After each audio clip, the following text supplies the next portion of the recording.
안녕하세요. My name is Larry Adams, and today I'll introduce you to the South Korean lifestyle. I'll talk about some of the common practices in business etiquette. Then I'll go over a few of the many customs and courtesies that must be followed to not appear disrespectful. And lastly, I'll go over my favorite topic of food. I'll start off with the culture of a hard-working society. For the average Korean, a day at work that is less than 10 to 12 hours is very uncommon. Koreans take pride in their work and typically work 6 to 7 days of the week. This work ethic actually dates back to over 1,000 years ago during Samguk-시대, which means the Three Kingdoms period. During this time, a Chinese-style government was adopted into Korea, which led the leaders into believing that in order for their country to progress and function smoothly, every able body should work unceasingly. In the last 2 decades, the new generation is the first in history to not be compulsive workers. A few things that have not changed much is shown in their business etiquette. A book by Mary Bosrock called Put Your Best Foot Forward, the Asia edition, actually mentions a few of these. In her book, she talks about how those who are meeting a possible future business partner for the first time would not discuss business. First meetings are used primarily to establish trust with the other person and build a working relationship. Koreans like to conduct business only with those people who they know and feel that they can trust.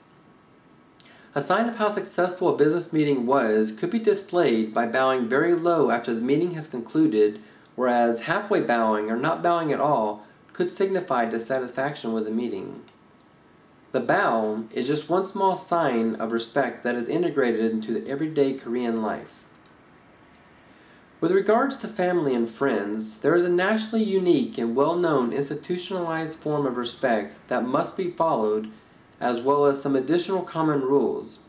This is known as jol, which is translated into showing respect to others.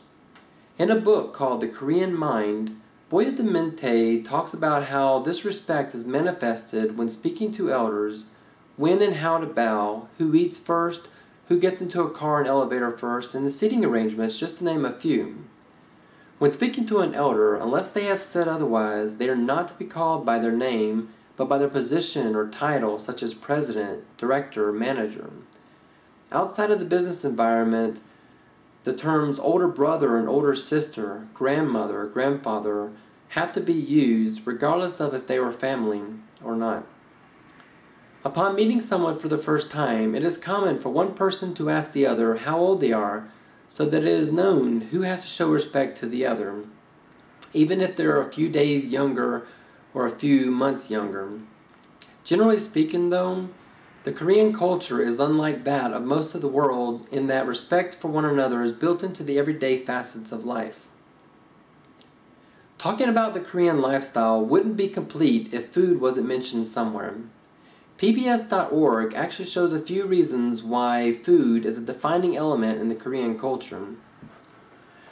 Because of the geographic location of Korea, there are many microenvironments that provide the perfect year-round settings to cultivate and grow the wide range of vegetables and roots that are necessary for practically every Korean dish. Between the harsh winters and the hot summers, every region of Korea has its own unique dishes, and because Korea is surrounded by water on 3 sides, fresh seafood is very popular and easily found. Every meal is served with a main dish like a meat dish or a soup, a bowl of rice, and between 3 to 10 side dishes called banchan. The most popular of these banchan is kimchi, which is fermented cabbage. There's also tofu, seaweed, and bean sprouts, to name a few. Usually in January, Koreans make enough kimchi to last between 4 and 8 months and store it in clay pots in the ground, or kimchi refrigerators for the modern day families. Food also plays a big role in all the major holidays like Korean Thanksgiving Day and Lunar New Year's, when all the family get together and celebrate the festivities.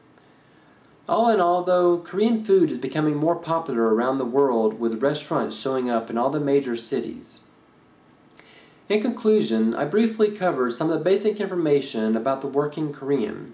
I've also shown some of the common customs and courtesies with regards to displaying respect to one another. Lastly, I talked about how food is important in defining Korean culture. Hope this intrigues everyone to visit Korea and experience the culture firsthand. 저의 연설을 들어주셔서 감사합니다. Thank you.